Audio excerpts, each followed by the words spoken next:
Bonjour tout le monde et bienvenue dans l'émission Les Casseurs de Code.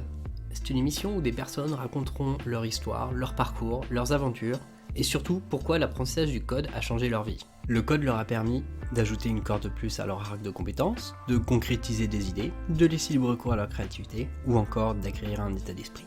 Ces personnes n'avaient pas toute vocation à devenir dev, mais toutes ont découvert de nouveaux horizons et voire même de nouveaux métiers. Le point commun de tout le monde interviewé est de prendre la compétence du code non pas comme une fin en soi, mais plus comme un outil. Computers aren't the thing. They're the thing that gets us to the thing.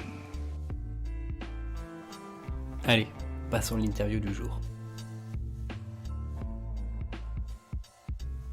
Bonjour Fleur, Salut Félix, comment tu vas? ça va très bien et toi? Ouais, super.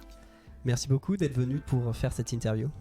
C'est gentil de me recevoir dans ces locaux qui sont incroyables, un studio d'enregistrement hyper pro. Non, je suis ravie d'être là aujourd'hui. Spéciale dédicace à Anthony. Merci beaucoup Anthony de nous accueillir dans ces magnifiques locaux. Fleur, tu as fait THP il y a 1 an pile poil, je crois. J'ai fini THP il y a presque 1 an et demi maintenant. Ouais. J'aime toujours commencer ces interviews par une question à la fois simple, mais à la fois complexe. Qui étais-tu, Fleur, il y a 1 an et demi avant de faire THP? Qui j'étais il y a 1 an et demi, c'est assez simple. Moi, avant THP, je venais juste de finir mes études. Donc en fait, je terminais mon parcours académique. En quoi? Alors moi, j'ai commencé par faire des études d'économie. Donc j'ai décidé de faire la fac. C'était un choix pour moi de rentrer en licence. Un choix? Ouais. Pourquoi ce choix? Parce qu'à la sortie du lycée, souvent, on te dit, ouais, la voie royale, c'est faire prépa, après tu fais une grande école, etc. Et moi, j'ai tout de suite senti l'entourloupe, l'embrouille de la prépa, où en fait, tu n'as aucune liberté. On te demande de réfléchir, mais on te demande de réfléchir dans un moule. Et moi, tout de suite, je savais que ça allait pas me plaire. Et c'était un choix de partir en licence, et la faculté française qui te permet de réfléchir et de te faire tourner tes méninges, mais de garder cette liberté. Un choix tout à fait louable. L'université avec un grand U. Ouais, exactement, c'est exactement ça. Donc je suis partie à l'université pendant 3 ans, et puis après, un parcours entre guillemets un petit peu plus classique, un peu plus rangé, puisque je suis partie en école de commerce à l'université de la Bocconi, qui est donc l'école de commerce de Milan. D'accord, mais c'est une université à l'étranger, donc est-ce qu'on peut appeler ça une école de commerce à la française? Ouais, tu retrouves les mêmes codes. Ouais, c'est le Bocconi, c'est le HEC Paris, c'est le LSI à Londres.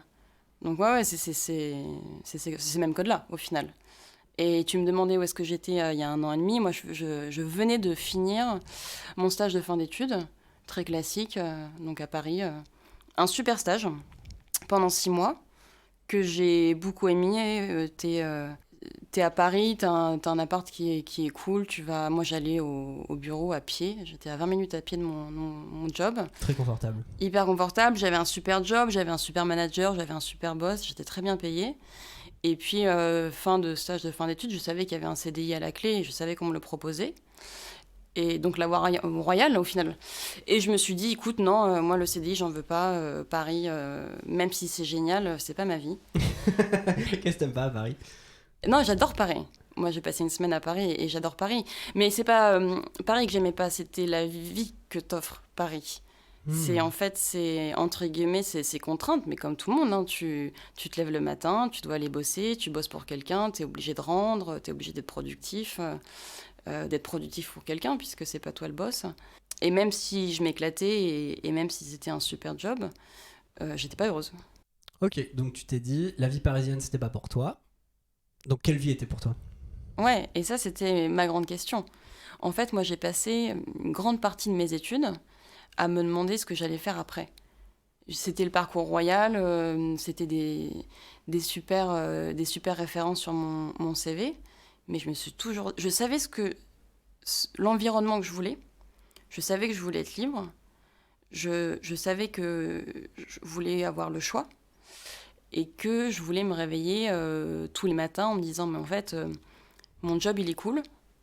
Les gens avec qui je bosse, ils sont incroyables. Et puis, au final, moi, j'ai horreur des gens qui disent oui, je voulais un sens à ma vie. Je trouve ça très, très cliché. Mais je voulais je voulais avoir ces choix. En fait, je voulais un job où tous les matins, tu te réveilles et c'est toi qui fais tes choix. Tu choisis avec qui tu bosses, comment tu bosses, à quelle heure tu bosses. Tu choisis tes projets, tu choisis d'où tu bosses, tu choisis tes horaires, voilà, plein de choses. Et ce que Paris, évidemment, ne t'offre pas forcément. Sacré Paris. Exactement. Et j'ai oublié la question que tu me posais. La question que je te posais, c'est qu'est-ce que tu voulais faire si tu ne voulais pas la vie donc parisienne CDI? Ah oui, non, c'est ça. Voilà, où j'allais. Donc, pendant mes études, j'aspirais à cet environnement sans vraiment savoir mettre un métier dessus. Je savais pas ce que la vie devenir. Est-ce que c'était consultant Ouais, tu vois plusieurs clients, plusieurs projets, plusieurs industries, c'est sympa. Est-ce que c'était du plus concret? Est-ce que c'était de la finance? Je savais l'environnement de travail et le style de vie que je voulais avoir, mais je savais pas du tout comment ça allait se matérialiser. Et moi, j'ai matérialisé ce souhait après THP. Après THP. Mais je me posais la question, est-ce que à ce moment-là, tu avais matérialisé l'entrepreneuriat? Ouais, moi j'ai toujours été un parcours entrepreneurial. J'avais commencé à monter il y a une paire d'années, mais quand j'avais une vingtaine d'années, j'avais lancé un projet, tu vois, de crème solaire et j'avais créé ma crème solaire écologique qui protège les coraux, l'environnement, etc. J'ai un peu la fibre. Mais après, l'entrepreneuriat, c'est aussi hyper dur. On te vend la Startup Nation en France où on te dit vas-y, lance-toi, fais tes choix, c'est hyper sexy de devenir entrepreneur. Mais concrètement, en fait, quand tu te lances, et bah, au début, quand tu es entrepreneur, en fait, tu fais pas d'argent, t'es personne et tu vis chez tes parents. Ou alors tu as le chômage pendant 2 ans. Ouais, voilà. C'est exactement ça. Non, mais c'est exactement ça. Et ça, on te le vend un peu moins au début. Ça veut dire que... Et ça, c'est très vrai ce que tu viens de dire. Il y a beaucoup de gens qui, effectivement, bossent 3 ans dans une industrie, une boîte, un poste, et après, tu as 2 ans de chômage et tu lances ta boîte. Et moi, je me suis dit, bah, même ces 2 ans, j'ai pas envie de les perdre. Et moi, je savais que je voulais monter ma boîte juste après mes études. Mais là, t'as pas de parachute, t'as rien. Ça veut dire que si tu fais 0, dans ton mois, tu fais 0. Moi, je crois que cette année, tu pourrais dire, ouais, il y a des aides, etc. Moi, je crois que j'avais 70 € d'aide par mois. Voilà. Et j'ai fait des mois 0. Donc, tu lances ta boîte et tu fais 6 mois à 70 € par mois. C'est compliqué au début. Ouais, je comprends parfaitement ceci. C'est vrai que si t'as pas le matelas financier, c'est tout de suite beaucoup plus compliqué de monter sa boîte. Ouais. Et il y aura beaucoup de personnes qui ont monté leur boîte qui diront exactement ça. Ouais. Mais après, ça te donne faim aussi. Ça veut dire que comme t'as pas de sécurité, bah faut y arriver. Enfin, il y a pas le choix. En fait, soit tu y arrives, soit tu retournes dans ta vie parisienne avec ton CDI dans lequel t'es pas épanoui.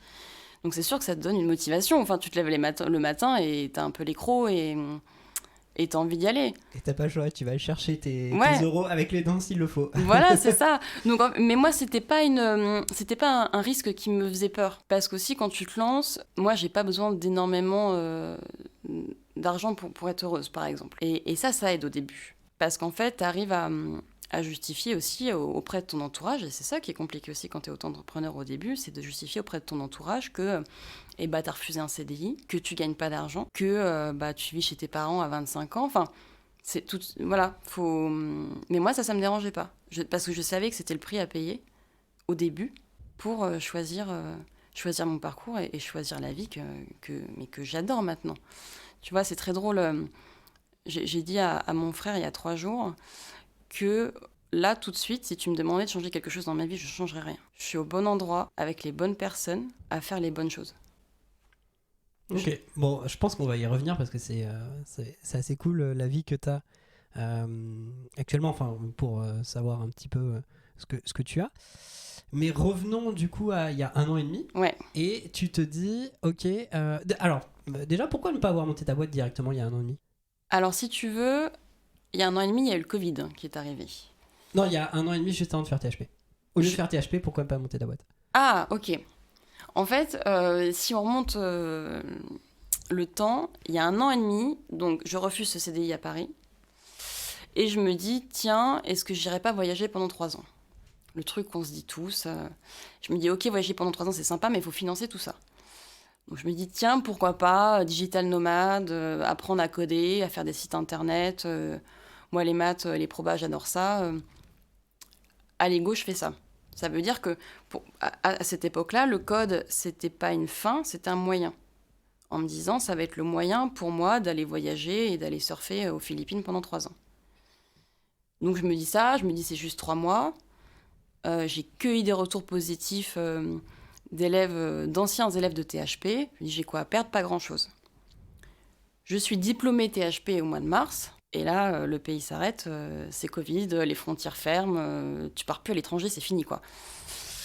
Donc t'es chez toi, t'as pas de boulot parce que t'as refusé ton CDI. Ok, tu viens de finir une formation, mais c'est que 3 mois. 3 mois auparavant, moi, j'avais pas fait une seule ligne de HTML. Donc ouais, j'ai appris un métier en 3 mois, mais tu sais aussi que t'as encore beaucoup de choses à apprendre. Et puis tu peux pas sortir de chez toi, tu peux même pas te faire embaucher quelque part parce que toutes les boîtes arrêtent de recruter. Et c'est là que je me suis dit, avec un collègue de THP, donc Jonas Odia, qui... Bonjour Jonas. Salut Jonas, strasbourgeois également, évidemment. Et avec Jonas, on se dit, bah, tu sais quoi, on est enfermé à la maison pendant probablement 2 mois et on verra ce qui se passe après. On code. Et on s'est mis à nos ordinateurs et on codait déjà 15 heures par jour pendant THP. Et là, on a codé 15 heures par jour sur un logiciel qu'on a développé nous-mêmes. Quel logiciel ? On a développé un logiciel pour les centres de plongée, pour qu'ils puissent en fait gérer leur centre de A à Z, un système de facturation, gestion des clients, etc. Évidemment, moi, dans l'idée, potentiellement, après, d'aller le vendre derrière quand j'allais surfer aux Philippines. Tu vois, tout se recouper. Très malin. Voilà. On aime cet état d'esprit. Voilà, si tu veux. Donc avec Jonas, on se lance là-dedans. On sort un MVP, moi, dont je suis extrêmement fière. Et je remercie Jonas de m'avoir suivi là-dedans pendant 3 mois. Alors, désolé, je te coupe, mais j'ai vu le MVP, il est très beau, donc bien joué. Bravo à vous deux. Non, c'est un gars absolument incroyable. Et ce qui est très chouette aujourd'hui, c'est que je me rends compte, c'est que tous ces profils-là, je te disais, je suis au bon endroit avec les bonnes personnes. C'est toutes ces bonnes personnes, je les ai rencontrées de plus ou moins, de proche ou de loin, de par THP. Et que tout mon environnement professionnel est lié d'une façon ou d'une autre à THP. Je ne sais pas comment je me suis débrouillée. Mais, c'est la magie de THP, la communauté. C'est une espèce de pieuvre ou toile d'araignée, mais tous les gens avec qui je travaille aujourd'hui sont liés à THP. Et ça, c'est la grande force de THP. C'est les liens qu'on lie pendant 3 mois. Et aujourd'hui, on en parlera après, mais j'ai monté mon agence web. Et voilà, et les gens qui bossent avec moi tous les jours, soit on fait THP, soit j'ai été mis en contact via THP. Ok. Et donc vous montez votre application de centre de plongée, et après ? Ouais, voilà. Donc en fait, avec Jonas, on finit, on a un super MVP. Là, on est à peu près on est au mois de septembre. Donc on est entre les 2 confinements. Ça pue sévère pour le 2e. Les frontières sont toujours bloquées. On ne peut toujours pas partir à l'étranger. Donc si tu veux, mon projet d'aller vendre mon logiciel de plongée, il tombe un petit peu à l'eau parce que depuis la France, tu peux pas forcément faire grand-chose. Et puis aussi, on se retrouve confronté à un vrai sujet qui aujourd'hui, si tu veux être pris au sérieux, notamment quand tu développes un logiciel en SaaS, nous, on avait les compétences de sortir un MVP costaud, mais après, pour commercialiser, c'était notre étape. Et qui disait autre étape, disait soit chercher un dev avec plus d'expérience, soit embaucher un dev. Puis tu connais tous les problèmes, tous les coûts, c'est pas des problèmes, c'est des coûts que cela engendre. Et au final, on se retrouve aussi un petit peu coincé en disant ce projet il est cool, mais pour l'instant il va nous coûter plus d'argent qu'il va nous en rapporter. Et c'était pas le moment, on regardait notre marché, on disait c'est pas le moment, tous les clubs de plongée fermés, c'était l'hécatombe. Ça faisait 8 mois qu'ils n'avaient pas eu un client. Ça n'allait pas. On n'était pas au bon endroit au bon moment, pour le coup. On peut le dire. Là, c'était certain. Et on a très bien fait de dire, tu sais quoi, ça, on laisse de côté, c'est une super carte de visite. Et c'est vrai que quand tu te lances, il faut des projets cartes de visite. Et ça, ce projet nous a beaucoup aidé pour la suite. Donc, on est en septembre. Et là, je prends la décision, après avoir discuté avec Mathilde et Hugo, Mathilde Ray et Hugo Paillet, qui sont 2 anciens THP de Strasbourg, toujours. Qu'on salue d'ailleurs. Ouais, qu'on embrasse. J'ai bossé avec eux toute la semaine sur Paris. Et donc, Mathilde et Hugo qui nous ont mentorés pendant tout THP. Donc ça, c'est aussi toute cette force de la communauté. En fait, nous, pendant THP, on n'était pas seuls. Ils nous avaient ouvert leur appartement, ils avaient un coworking, on allait coder chez eux. Il y avait ouais, trop cool. Ouais, il y avait une vraie émulation entre les anciens et les petits nouveaux. Et le concept absolument brillant sur lequel étaient positionnés Hugo et Mathilde. Mathilde était toujours en agence à l'époque. Et Hugo était freelance. Et Mathilde se demandait si elle rejoignait Hugo en tant que freelance pour monter leur agence tous les deux. Et eux, leur positionnement, c'était de se dire, aujourd'hui, quand tu as un projet web, tu as 2 choix.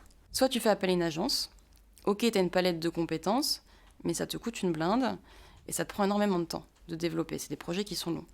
Soit tu fais appel à un freelance, c'est moins cher, c'est plus rapide, mais le problème du freelancing, et tu t'en rends compte très rapidement, c'est que tu as des charlatans dans le milieu, vraiment, et que tu mets 10 000 € sur la table, ton freelance, soit il se casse la jambe, soit il décide d'élever des chefs dans le Vercors, et ton projet tombe à l'eau. C'est le risque du freelance.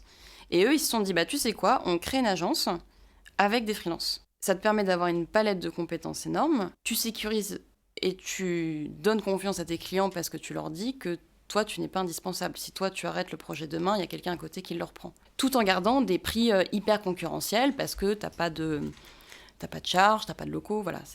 Et ça, c'est Mathilde et Hugo qui étaient à la genèse d'un peu de ce concept sur Strasbourg. Moi, à l'époque, je pars sur Le Havre et je fais la même chose. Et je lance mon agence, collectif web, ça dépend comment on l'appelle, avec des freelances. Et je commence à benchmarker avec qui j'aimerais bien bosser. Et il y a 3 personnes qui me rejoignent et c'est l'équipe de LH Web Design aujourd'hui. La Dream Team. Ouais, et je t'ai dit, les bonnes personnes au bon endroit au bon moment, et c'est eux. Et en fait, on a cette chance aujourd'hui, tous les 4, d'être extrêmement complémentaires. Donc nos compétences, on ne se marche pas dessus, en fait. Tout ce que moi je fais aujourd'hui à l'agence, soit mes collègues n'ont pas forcément une énorme appétence, ou soit tout simplement ne veulent pas le faire, ou potentiellement ne savent pas le faire. Et toi, tu fais quoi ? Moi, aujourd'hui, à l'agence, au-delà de l'aspect commercial de l'agence... Qui doit prendre pas mal de temps quand même. Qui prend un petit peu de temps, On a tendance à sous-estimer. Ouais, je le confirme. Je m'occupe de développer tout ce qui est site e-commerce, site vitrine, click and collect, beaucoup cette année, hein, évidemment. Mais également tout ce qui va être UX design et marketing des applications mobiles qu'on développe à l'agence. Ok, donc plus la partie presque produit de l'agence. Qu'est-ce que tu appelles la partie produit ? UX design et wireframe. Ouais, exactement. Donc moi, je fais les maquettes, je dessine les maquettes. Et après, Jean-Mathieu de Christé, notre développeur incroyable, notre bulldozer de l'équipe. Bulldozer, carrément. Ouais.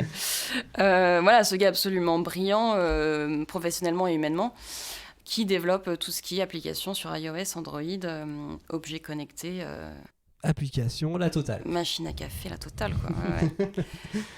Notre 3e arme, Jade Caillot, qui est une ancienne THP. À qui on souhaite le bonjour, bien entendu. Ouais, qu'on embrasse très fort.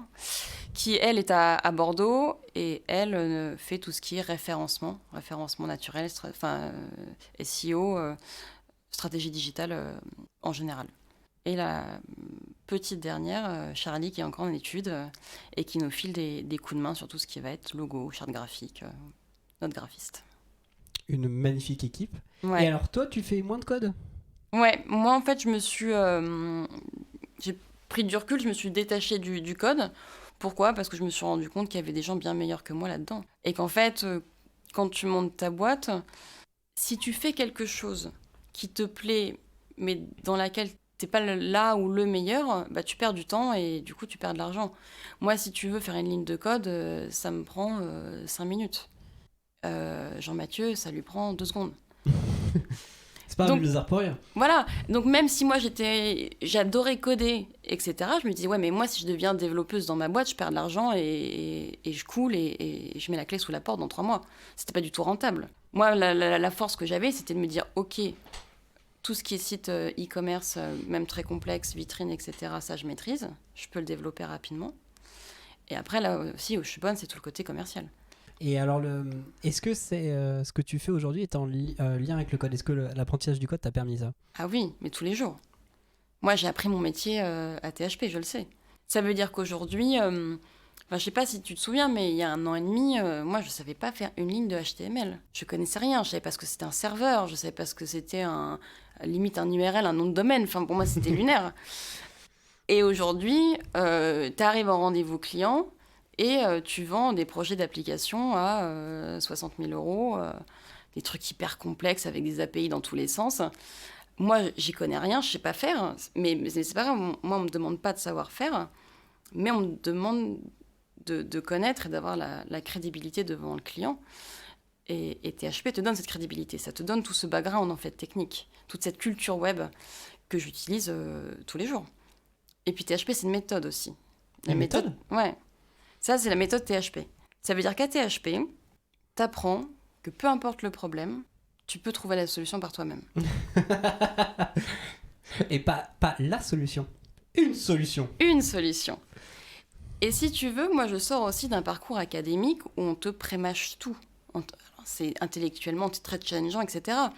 Mais les études ne te préparent pas à ce qui va se passer après. Ça veut dire qu'on te dit, 10 chapitres, t'apprends les 10 chapitres, puis après on te demande, s'il te plaît, est-ce que tu pourrais me rappeler la ligne 2 du chapitre 2 ? Et tu t'en serviras plus jamais. Mais tu t'en serviras plus jamais. Alors que quand tu réfléchis dans la vraie vie, tu fais une recherche Google et t'en as rien à faire de connaître tes 10 chapitres. Google est meilleur que ton prof, en fait. C'est ça qui est le pire. C'est ça que les gens... Enfin, ça, c'est aussi la grande révolution. Et moi, je pense qu'il y a une vraie révolution dans la pédagogie qui va arriver. C'est que aucun prof de l'université la plus prestigieuse au monde, entre guillemets, sera plus compétent que Google. Parce qu'il y a tout. Tu as toute la connaissance. Après, il faut savoir la trouver, il faut savoir la trier. Ça, c'est encore un autre problème. Mais si tu veux, THP t'apprend que si tu as un souci, s'il y a une chose que tu sais pas faire, en fait... tu as juste à trouver le moyen. Et le moyen, il est là et en plus, il est gratuit. Et quand tu es auto-entrepreneur, mais ça, c'est incroyable. Ça veut dire que, moi, si je me aussi remémore, il y a 1 an, le premier client que je signe, c'est une application mobile. Je vends à mon client un projet à peu près 20 000 €. J'ai jamais maquetté une application mobile de ma vie. Fake it till you make it. Exactement. Bravo, félicitations. J'aime beaucoup cet état d'esprit. Voilà, ouais. C'est exactement très bien. Et c'est un challenge, et ça veut dire que tu arrives en rendez-vous client, tu te dis ok, moi il y a 6 mois en fait, le web j'y connaissais rien, là moi il faut que je vende un truc qui leur coûte quand même 20K, enfin c'est pas rien. C'est toi le chef de projet, c'est toi qui vas maqueter, et ta seule ressource de connaissance c'est Google. Puisque voilà, je suis pas à l'université, je suis pas dans une école de design, c'est Google. Et des tutos YouTube. C'est des tutos YouTube. Mais tu vois, le pire dans tout ça, c'est qu'à aucun moment je me suis dit ah tiens, là ça m'angoisse. Parce que THP t'arme. Et tu apprends que, en fait, mais c'est pas grave, ça va bien se passer. Et effectivement, ça s'est hyper bien passé. Tu bosses comme une malade, tu fais des heures un peu longues, tu montes très vite en compétences, et le client est ravi, et il nous recommande une V2 2 fois plus chère. Bravo. Donc voilà. Donc, non, mais ça, c'est... Moi, je sais que et j'ai pas peur de le dire, que j'ai appris plus en 3 mois à THP qu'en 6 ans d'études. Ah, carrément. Ouais. C'est lourd à dire. Puis j'ai payé cher mes études en plus, tu vois. Donc, même je pense que mes parents en sont en train de faire la grimace en disant super, on t'a payé 6 ans d'études pour dire que t'en as pris plus 3 mois après. Mais c'est ça aussi, moi, je trouve le concept révolutionnaire de THP. C'est cette nouvelle pédagogie. Tu vois, c'est t'as pas besoin de prof, t'as juste besoin de gens à côté de toi qui sont autant passionnés que toi, du temps et du boulot. Et qui n'y connaissent rien comme toi, et vous débroussaillez ensemble face à la difficulté. Ouais, on est un peu des mercenaires. Mais quand tu lances ta boîte, t'es un peu un mercenaire en fait. Tout à fait. Donc tu signes ton premier client à ce moment-là. C'est à quel moment ça ? Alors nous, on s'est lancé, on a lancé l'agence au mois de septembre. Dans la foulée, on signe très rapidement le premier client. Le deuxième confinement est annoncé. Ok, donc octobre. Ouais, octobre.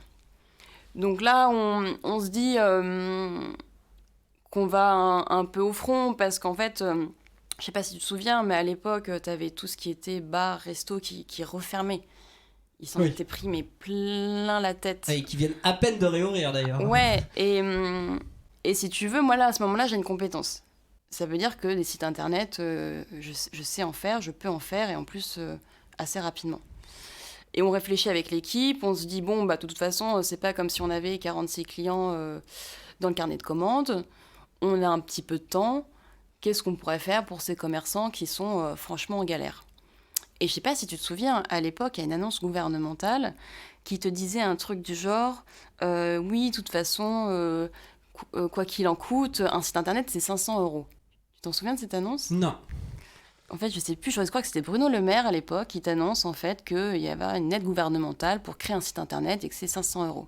Et tu as le gouvernement qui dit aussi à tous ces magasins bah, lancez-vous dans le e-commerce, pourquoi vous nous emmerdez ? Faites un site e-commerce, vendez vos produits, Startup Nation, tout va bien se passer. Et toi, t'es dev, tu sais combien coûte un site e-commerce. Tu sais qu'en fait, le magasin de chaussures au coin de la rue, tu vas lui demander 10 000 balles, que le développement, il va coûter aussi cher, et surtout, il va prendre 4 mois. Et qu'en fait, le magasin de chaussures au bout de la rue, la trésor, elle est au fin fond du gouffre. Et ça nous énerve. Parce qu'on se dit, c'est des commerçants qui ont déjà bien galéré, et on leur offre aucune solution. La solution, elle est trop chère, elle prend trop de temps. Et nous, on se dit, allez go, on essaye de monter un petit concept où on leur crée des landing pages à pas cher. Nous, on perdait de l'argent, hein. Je crois qu'on faisait ça pour 350 balles. C'était hyper simple, tu vois, t'avais 2 sections, mais eux, ça leur permettait, en fait, le concept, c'était les gens payaient ce qu'ils allaient consommer à la au déconfinement. Ça veut dire que ton magasin de chaussures, nous, on n'avait pas le temps de leur faire un site e-commerce et de référencer les 500 produits. Mais on pouvait dire, je donne 100 € au magasin de chaussures au bout de la rue, tout de suite, là maintenant, parce que la trésor, elle est dans le rouge. Et quand ça se déconfine, dans 6 semaines, 8 semaines, j'en sais rien, et j'ai mon bon d'achat de 100 € et je vais acheter ma paire de chaussures. Un système de précommande. Exactement. On leur facturait ça 350 €. En plus, on savait derrière qu'ils avaient le chèque numérique pour 500 €. On se dit, go, on le fait, quoi. Et puis, on a fait une télé, on a fait une radio. Ah ouais. On a fait des journaux, ouais, c'était cool. Bon, en même temps, c'est un beau geste. En plus, vous auriez pu facturer ça 500 €. Ouais, mais voilà, je pourrais même pas dire pourquoi on avait choisi 350 à l'époque. C'est le prix de THP voilà. à l'époque. Ouais, bon, voilà. Mais vraiment, le but, c'était pas de faire des sous. C'était pas du tout ça ce qu'on avait derrière la tête. Donc voilà, le deuxième confinement passe. Et là, c'est une traversée du désert qui commence. Ça veut dire que mon moral, déjà, était pas hyper haut. Tu te retrouves reconfiné, le business, il n'y avait pas de business en France. Tout était à l'arrêt. Les gens avaient énormément de mal à se projeter. Personne ne voulait dépenser des sous. Et même si les gens savaient qu'ils devaient investir dans le digital, comme ils avaient zéro visibilité, ils n'allaient pas se dire « Attends, là, je vais claquer 5000 balles pour un site internet, alors que tu ne sais pas si tu vas être fermé pendant 6 mois, 8 mois, 2 ans, 3 ans. » On ne savait pas, il n'y avait pas les vaccins à l'époque. Ouais, c'était la période où c'était fou. C'était hyper flou. Et le business, il aime pas l'incertitude. Il aime bien les plans de business. Ouais, et les gens ne savaient pas, donc les gens n'investissaient pas. Et nous, on faisait 0 client. Il n'y avait rien qui rentrait. Rien. Et là, tu te dis, j'ai quand même lâché mon CDI à Paris pour gagner 150 € par mois, alors que tu fais des horaires de dingue en plus, hein, parce que tu essayes de choper des clients, tu fais de l'emailing, du cold calling, voilà, c'est ta boîte, hein, donc tu te démènes un petit peu. Tu vis chez tes parents à l'époque, t'es chez tes parents, tu gagnes 150 € par mois. C'est compliqué de... Voilà, donc tu vis chez tes parents, et là, tu commences à cogiter. Tu te dis, est-ce que j'ai fait les bons choix ? Est-ce que voilà, le doute. Ah, le moment un peu dur, ouais. Ouais. Et puis, je pourrais pas te dire pourquoi, au mois de mars à peu près, ça reprend. Ça reprend, mais hyper fort. Et là, aujourd'hui, le carnet de commandes, il est plein pour les 3 prochains mois. Il est plein. Ouais, il est plein. Tu me demandes un site internet, je te dis, c'est compliqué. Heureusement qu'on a déjà le nôtre. Ouais, exactement. Et les clients sont ravis. Et je crois que 90% de nos clients nous redemandent une deuxième prestation. Et on a des clients incroyables qui nous font confiance, Ça roule, quoi. Bah bravo, bah, c'est grâce... il faut avoir un peu mangé du sable dans la vie de l'entrepreneuriat pour apprécier ces moments-là. Ouais. Et là, aujourd'hui, donc, carnet de commandes est plein. Et puis aussi, c'est la vie que moi j'aspirais quand j'avais 18-20 ans, cette vie que je voulais. Je ne savais pas comment ça allait se matérialiser. Mais cette idée de quotidien, aujourd'hui, je l'ai et je ne changerai rien. Ouais, ce que tu as dit tout à l'heure. Ouais, exactement. Tu gagnes relativement bien ta vie. Tu bosses avec des clients que tu as plus ou moins choisis et qui sont vraiment cool. En plus, on a vraiment des clients hyper sympas. Moi, je bosse sur des sujets qui sont hyper divers. Enfin, on fait des grosses applications mobiles, mais on fait aussi un petit site vitrine d'un dentiste. Enfin, tu vois, toute la journée, même intellectuellement, tu dois switcher entre ces deux types de clients. La semaine dernière, j'ai télétravaillé en Corse. La semaine prochaine, on se fait un séminaire avec les collègues à Biarritz. Digital nomade. Ouais, c'est Presque. cool la vie, hein. Et on précise qu'il fait absolument radieux en ce moment. En plus, il y a grand soleil. Donc voilà, donc le matin, on s'est dit, on bosse, on dev, et l'après-midi, on va surfer. Très bon plan. Ouais. Et tant pis si les frontières sont pas encore réouvertes. Au moins, vous allez surfer. C'est pas les Philippines, mais Biarritz, c'est cool quand même. Et tu pourrais presque aller voir les clubs de plongée à Biarritz. Ouais, voilà. Bon, on verra pour la suite de ce projet. Pour l'instant, les clients nous prennent déjà beaucoup de temps et on se concentre là-dessus. Et bien sûr, ces belles paroles de voyage et de surf, il ne me reste plus qu'à te remercier, Fleur, pour avoir passé le temps de nous raconter ton parcours. Ce fut extrêmement enrichissant. Merci Félix, j'ai passé un super moment aussi. Et puis on se dit à la prochaine. À la prochaine, salut. Et voilà, c'est la fin de cet épisode. Merci beaucoup en tout cas à notre invité de nous avoir partagé ces moments humains. Nous, on se retrouve dimanche prochain pour une autre histoire, un autre parcours. Allez, à ciao, bon dimanche.